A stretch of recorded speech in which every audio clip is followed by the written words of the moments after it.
Welcome to Truth and Transcendence. You can find all our other episodes on truthandtranscendence.com. Do you know this word transpersonal? It actually means, well, in many ways it means spiritual. But if I read out the Wikipedia definition of it, which is the transpersonal is a term used by different schools of philosophy and psychology in order to describe experiences and worldviews that extend beyond the personal level of the psyche and beyond mundane worldly events. It has been defined as experiences in which the sense of identity or self extends beyond or trans the individual or personal to encompass wider aspects of humankind, life, psyche, or cosmos. So, if you've switched off already as a result of me reading that out, I don't blame you, because the transpersonal is a word that is used in academic circles and psychology and psychiatry circles, and these formal definitions are used to describe what it actually means. But I never really felt that going beyond the self was such a formal or such a stiffly defined matter. And which is one of the reasons why, some years ago, when I was working as an executive coach, working with senior leaders in large organizations, I decided to do a little inquiry. Because when I went in and worked with these people, the frame or the context for the work was humanistic. And broadly, that meant ideas like, if you want to transform your life, you start from yourself. You start from yourself. If you can transform yourself, you can transform your life. So this idea that when we grow and when we transform, there's a beneficial ripple effect out into our individual lives, and it also affects other people's lives positively, which can then positively affect our organizations, communities, and so on. And I still find that a very, very useful point of view. It is very much focused on the individual self, though, and it is really looking at what can I or what can you do with ourselves as individuals in order to improve things or grow or expand. Very, very, very useful. But of course, in the work I was doing, one of the first things I noticed was that the people I was working with tended to be slightly unusual as compared to other people in their organizations. There was a quality about them that was a little bit different. And I noticed that these people kind of self-selected themselves when I met them. The people with this particular quality tended to find the idea of working with me appealing, and the people who didn't have this particular quality were less drawn to working with me and found the idea less appealing. And as I worked with these people over years, I discovered that this was something to do with their connection with their own spirituality.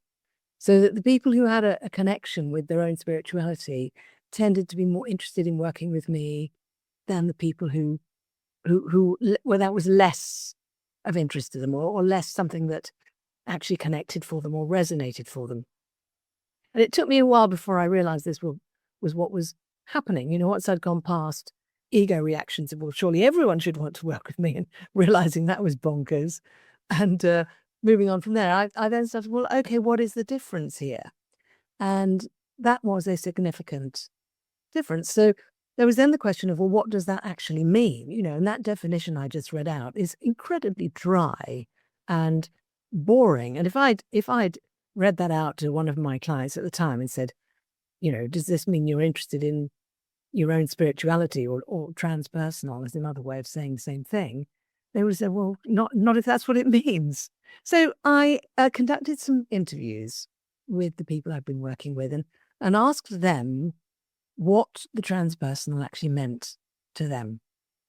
And when I then crunched the information that came back, what dropped out was a series of quite simple ideas, which to majority of these people, they felt that for them, those notions and those practices and those ways of being to them were spiritual. That it was their particular take on what spiritual was for them, how it manifested for them in their lives, how they embodied that in their lives.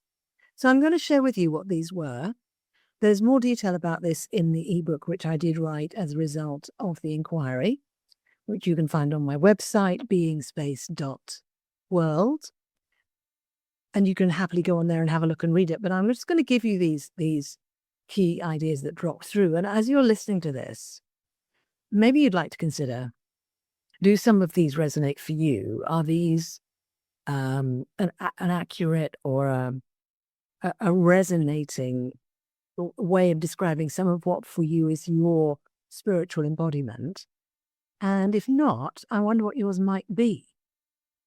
Because I only interviewed a few people. I only had the capacity to work with a limited number of people because I was seeing them for, full days, at least once a month, and for usually over a year, maybe a couple of years or 3 years. So I didn't work with hundreds and hundreds of people in this way. But so what that means is that my data set is limited. This is what these people had in common around what the transpersonal or the spiritual actually meant for them. So there were some really interesting things that came out. So one really an overview comment that came through everybody was this kind of notion of an expanding capacity to joyfully appreciate life. What people today might call gratitude. There's this movement now around gratitude, where we're all being grateful for the opportunity to be grateful for having gratitude about what we should be grateful for. It's a whole thing now. But at the time when I conducted these interviews, that wasn't the case. So this idea about having an expanding capacity to joyfully appreciate life is a beautiful idea, I think. It's not the same as deciding to actively be grateful. Is a different thing. It's a more inherent way of being. It's a natural capacity, almost like we all have a natural appetite for certain foods, let's say, or certain activities that we just naturally enjoy and we appreciate. So if we consider that natural appreciation and capacity to enjoy that to be expanded to just literally life itself, all of life itself, and for it no longer to be a decision or something we're practicing or transitioning towards or getting better at, but more something that is naturally expanding in us, so that day by day we are joyfully appreciating life more and more without trying to. It's a natural growth in our capacity.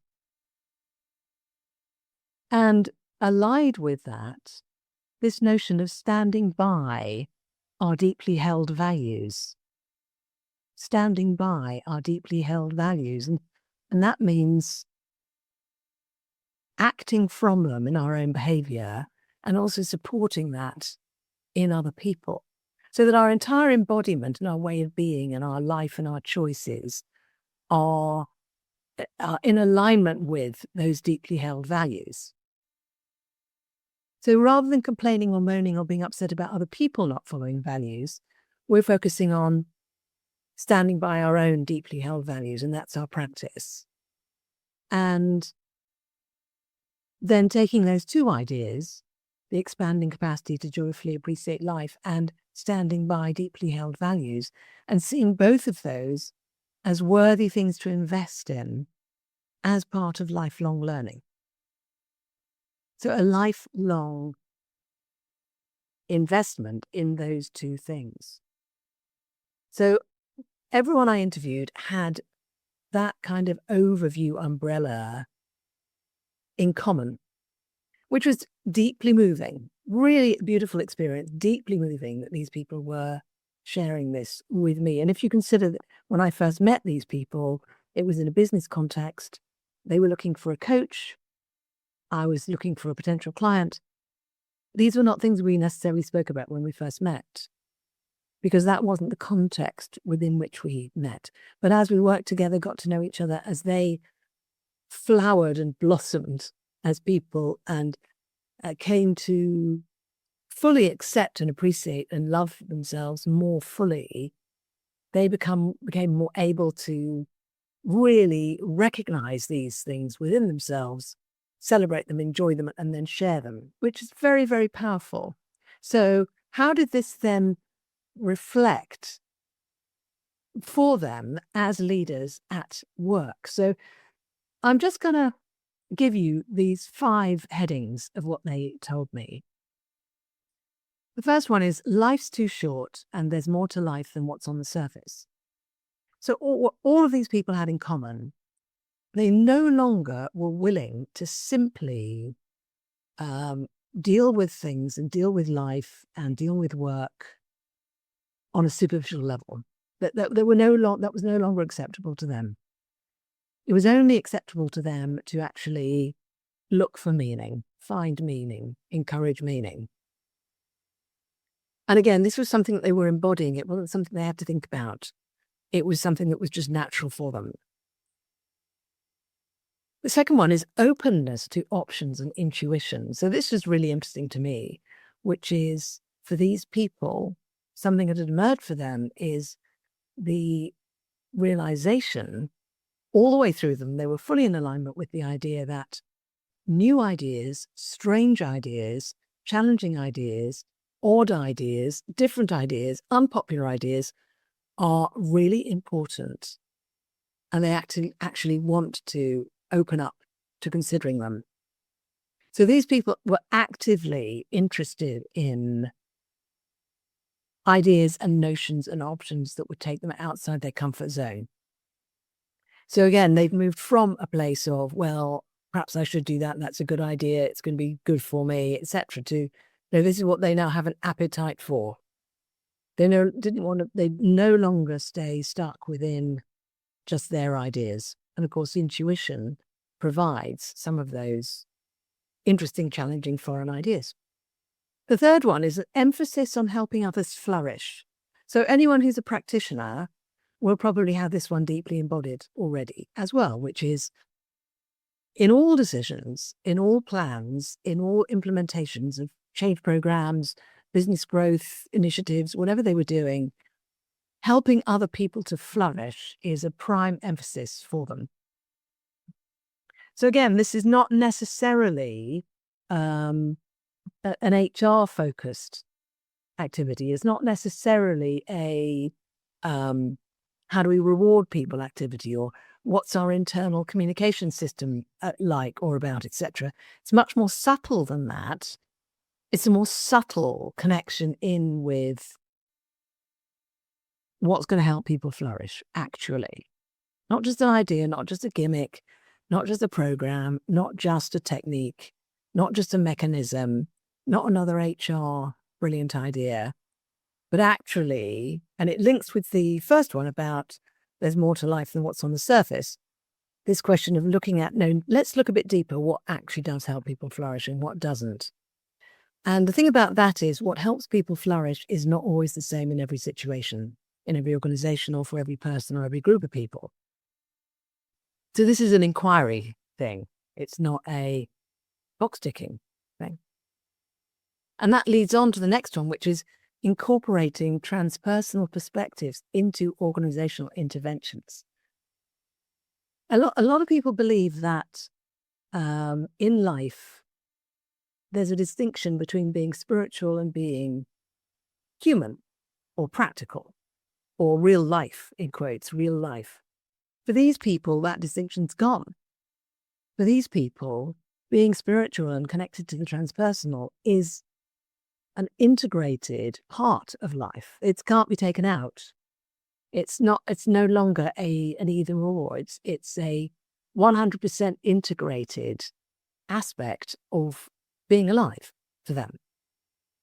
So when they're looking at specific organizational interventions, they're actually looking at those with the transpersonal perspective in mind, which is very, very powerful. So sometimes they were going to their board meeting and saying, right, this thing we're thinking of doing, I don't think we should do. I think we should do it something slightly different or do this. And it wasn't necessarily immediately obvious to everybody else why they wanted to do that or why it might be a good idea. So they obviously then had to explain it. But it was because of that connection with what is the more spiritual way to do this that will also work for the business. Because there's nothing spiritual about having your business fold because you're trying to pretend to be spiritual or trying to be spiritual at the cost of the viability of the business. You know, if your business folds, you can't employ anybody anymore. You can't pay people. You can't give people their bonuses. You can't invest in people. You can't train them. You can't improve the quality of the office space and the environment. You can't take better care of your customers. You can't do all these things. And if you are a business and you're employing people, the spiritual path is not the path of closing down the business, probably. I mean, sometimes it is. But in general, that's not what you're doing. So you want to be doing interventions that are actually beneficial to the business and beneficial to the people. And that's a spiritual thing to do. And then the fifth one is a lit out on a limb, no pun intended, which is this notion of physical movement as meditation and also to enhance well-being. So again, some of these ideas are quite new at the time that I was conducting these interviews, which must have been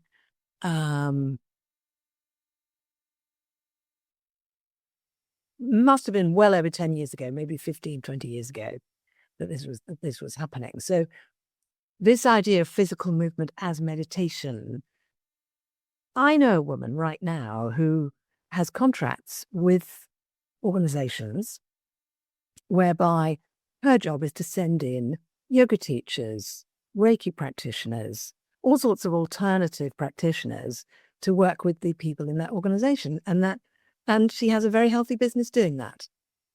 I think many of us can remember a time where that would have been completely out of the question. Nowadays, it's more close to the norm.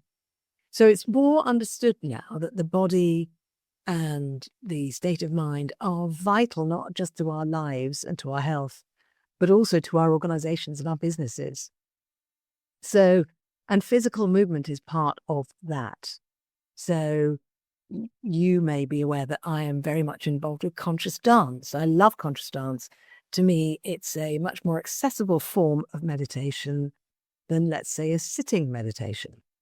I quite like a lying down meditation, but sometimes that's frowned upon.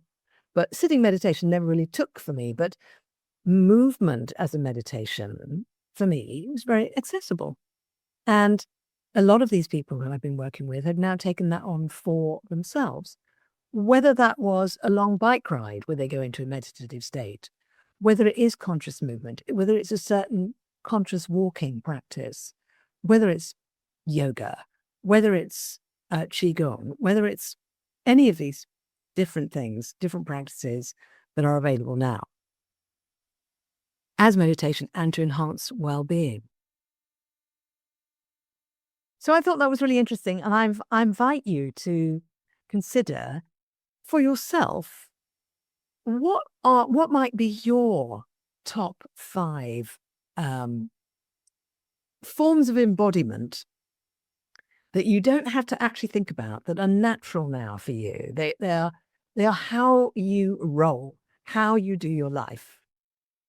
What are your top 5 transpersonal or spiritual aspects of your embodiment and the way that you are and who you are and how you live? These may be things that at one point in time you had to actually practice. They may be things which at one point in time was a brand new idea that was challenging for you and were outside your comfort zone. But now these are things that are just like breathing for you, just like breathing. And it's really great to connect in with these things because this is another way we can celebrate ourselves and joyfully appreciate life and joyfully appreciate ourselves as we ourselves are part of life, part of our lives. So thank you for listening and thank you for watching. I hope you found that interesting. If you'd like to tune into more episodes, please go to truthandtranscendence.com, where you can connect to episodes on whichever platform you like. If you're interested in my expansive coaching, and you can get an idea of what that might be like by looking at how I interview my guests. I mean, that's not coaching, obviously, but you can get a sense of how I relate with people by looking at that. My expansive coaching is on beingspace.world, and my freedom of spirit work, which is about the inner game of freedom, or what I like to call the inner freedom movement, is on freedomofspirit.world. So enough of me wittering on about my services and offerings. Have a fantastic week, and I look forward to seeing you next time.